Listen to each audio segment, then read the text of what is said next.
I was probably swimming or snorkeling, and I said, wow, look at this. Look at all the colors. It is another beautiful day at Uzi Beach. And the sun is setting.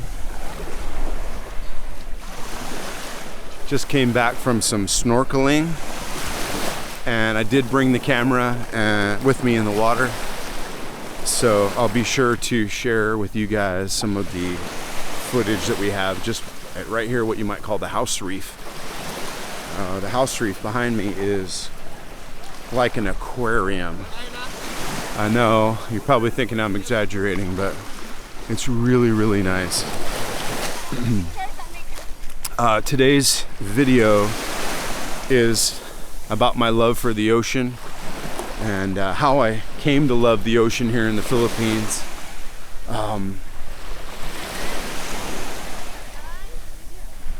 When I came to the Philippines with my family, I was about 6 years old, and my life up to that point had been based in the Northwest. One of my least favorite questions that people ask me is, hey, where are you from? And it's not because I don't, like sharing. It's just sometimes it takes a long time to answer that question, because I wish it was simple. I wish I could say, I was born and raised in this town and this is my sports team, and really easy. But when I was growing up to age 6, we moved around a lot. I was originally from Oregon. That's where I was born, Oregon State. And we have beautiful beaches there. We've got, I think of places like Haystack Rock. But the ocean, even though it is beautiful and majestic, it's kind of like cold and gray. And it doesn't have the colorful tropical look that places like the Philippines have. So from being born until I came to the Philippines, I really had only seen the ocean in California and Oregon. I'd never seen what it looked like in tropical places. So coming to the Philippines was where I actually got to see for the first time the beauty of the color, the vibrant sea life, the reefs.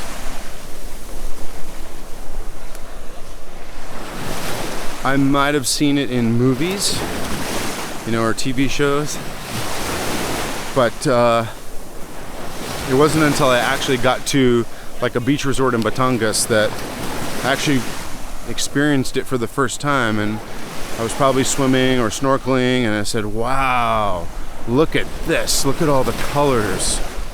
And I always think of that movie Finding Nemo. And Finding Nemo, you see all the colors of I think it's like the Great Barrier Reef in Australia. So that's what they have here in the Philippines. They've got just vibrant colors, beautiful fish, coral everywhere. And it's like being in a paradise. I remember being fascinated by all the creatures. And then I remember being like frightened of all the dangers. So you had beauty, and then you had, dangerous stuff like, for example, sea urchins. And the sea urchins had those long black spikes sticking up. And, little 6, 7-year-old me probably stepped on one or two of those when I was first exploring the ocean in the Philippines. And I was just kind of naive to the dangers, I didn't really know. In another video, I talked about how I got sunburned. But all this was new. We sure loved it, though, as a family growing up. We used to go out on Mondays. That was my dad's day off. And so Mondays was sometimes go to the beach day. I remember being afraid of the infinite deep blue. And if you've been in the ocean, you know what I'm talking about. You can turn around and look out, and this is like underwater, snorkeling. And you look out and you see infinity blue. And of course it fades as the visibility changes and becomes like dark. And I just remember being really frightened of that, like, oh man, what's gonna come out of the deep blue and be able to just swim up to me and, you know, and bite me or something. It was just a childhood fear. Thankfully, eventually I got over that. But I remember I wouldn't look. I'd be snorkeling and I'd be looking down at the beautiful, colorful stuff, but I would never look out into the deep blue. It just scared me too much. And it's funny what scared you when you were a kid versus when you were an adult. And now when I'm diving, with the help of my dive computer, sometimes I'm just sitting completely neutrally buoyant, just floating in nothing but pure blue all around me. It's kind of funny. And you just have to maintain your buoyancy and maintain your depth. Sadly, I didn't learn to scuba dive until my like mid to late 20s. And I remember kicking myself saying, oh man, you got to grow up in the Philippines, man, where all these beautiful reefs are. Why didn't you learn to scuba dive? And I remember it was probably around senior year of high school here when I saw some of my classmates and they were diving. And it kind of like hit me. I was like, it hit me too late though. I was like, oh man, I should have gotten into diving. You know, there's beautiful diving here and I could have explored, you know, wrecks and underwater caverns and things like that. And I remember wishing that I had gone into scuba diving anyway, but I got into it later in life and the foundation was laid for me to be a good diver with all the time that I spend in the water here in the Philippines. So I'm really grateful for that. All that snorkeling and swimming and in the ocean. The water is pretty warm too. It's so nice. They like to tease divers that like warm water and good visibility, crystal clear visibility. They like to tease them and they call them princess divers. And you don't deal with all those harsh things like currents and cold temps and poor visibility. It's just floating in pure clear water with lots of colorful, beautiful stuff all around you. Anyway, that's what it can be like in certain places here in the Philippines. If you check my channel, if you scroll back on the channel, you'll see some old kind of vlogs. And I go diving and I take the camera with me. Unfortunately, I think they're all in 1080 resolution, so they're not in 4K, but they're on there, they're on my channel. And one of the coolest places I got to visit and dive in the Philippines was Balicasag Island. It's near the island of Bohol. It's outside of Panglao Island in Bohol. And Balicasag, I did 3 dives there and it just blew me away. There was stuff in the water there that I'd never seen before. And I remember there was like an electric clam, which I didn't even know existed. And the electric clam was like, you know, opening and there was like little blue lightning bolts of light inside its mouth. And I was like, this is insane. Anyway, so that one blew me away, Balicasag Island. But check out those videos if you do want to see some of the diving that I got to do. Ever since those early years in Batangas, I've learned to appreciate the ocean, and now later in life, it's just something that, you know, I fell in love with it when I was a kid, and I've always loved it. And I think that's definitely one of the reasons why I moved to Dumaguete, because here in Dauin we have the beautiful ocean and the beautiful house reef. And behind me in the background is Apo Island. Oh, I can barely see it, but it's back there. And Apo Island has world-class diving.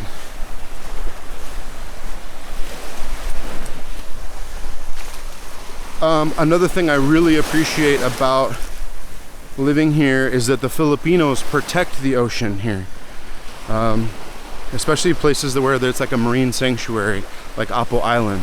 They really care about it, and they want it to be protected. And maybe you're wondering why. Why does it need protecting? Well, unfortunately, some stuff can happen here that can damage the ocean and damage the ecosystem. Overfishing or pollution. You know, there's a lot of trash that gets thrown garbage and things that get thrown into creeks and streams and rivers. Well, those creeks and streams and rivers flow down to the ocean, and then you don't think that it ends up reaching it, but it does. I'm gonna turn around and head back the way I came. Man, I wish I had a better camera and I could show you guys this, but the moon is now rising over the horizon behind me. Man, can you guys see that?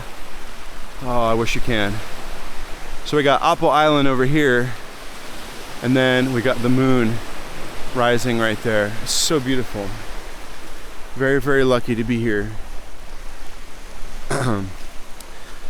So where was I? Oh, the Filipinos are protecting it. Yeah, and there's all kinds of things that are damaging the ocean, guys. And don't worry, this is not going to be like a documentary about that. But I do care about the ocean, and if I could pivot to a takeaway for this video, I would say do what you can to do your part, however small, in taking care of the ocean, guys, because this is it. This is what we got. It's our planet, and you know, unfortunately this ocean is getting garbage and plastic and, you know, and stuff thrown in it, and just do what you can. You know, today I went snorkeling, and you got to put on sunscreen, right? Something that sometimes I'm bad at, but the sunscreen can even damage the reef. So I have a special sunscreen that's called Reef Safe, and it says it right on the bottle, so you can buy a bottle of Reef Safe sunscreen and use that instead of just any old generic sunscreen that you find and spray on you. So there's just little things that you can do to be looking out for the ocean and protecting it. They've got this organization here called, in Tagalog, it's called Bantay Dagat. And Bantay Dagat is literally translated as like ocean guardians, or, you know, the guards of the ocean. And they are here to try and protect these places that are marine sanctuaries, protect them so that others can enjoy them. And they've got, you know, people watching for illegal fishing or something that's against the law. And I hate to say this, but here in the Philippines, in some places, there's stuff like dynamite fishing, and I even heard that there's one called cyanide fishing, where they're putting poison in the ocean to try to kill the fish, and then they collect the fish, and then they sell it to people like us, and then we eat it. So now we're eating cyanide fish. But anyway, hopefully those Bantay Dagat guys are looking out and trying to take care of the ocean for us. So yeah, the ocean is kind of in danger. And again, I'm not going to turn this into a documentary, but we got to take care of it. We got to do what we can, however small, and take care of it, because this is it. This is all we got.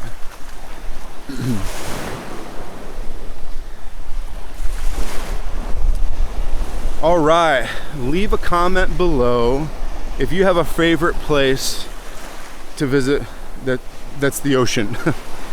You know, a favorite place. It could be in the Philippines, but it could be anywhere you want.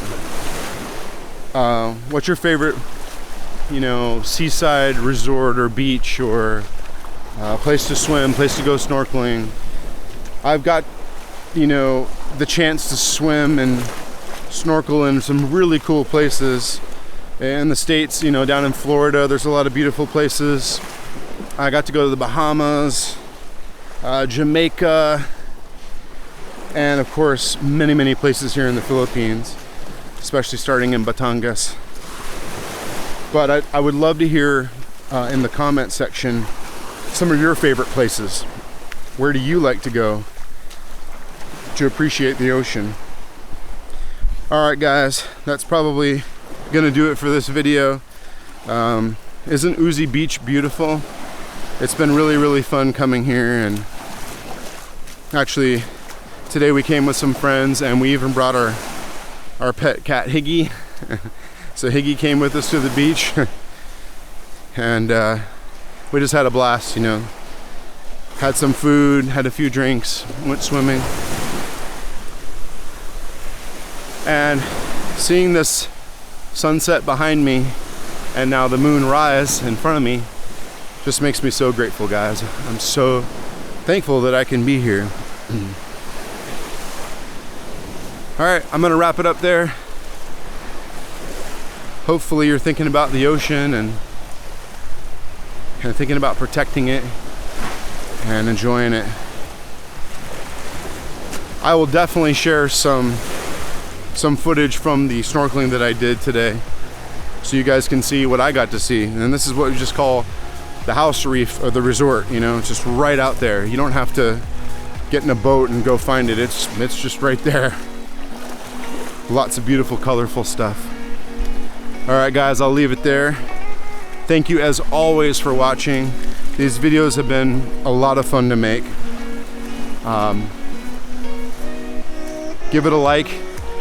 I always ask that, but it does make a difference. Consider subscribing for more content. I'm always trying to remember cool stories and funny things that happened to me when I was growing up here, and also continue to think of appropriate stories to share about what life is like here now.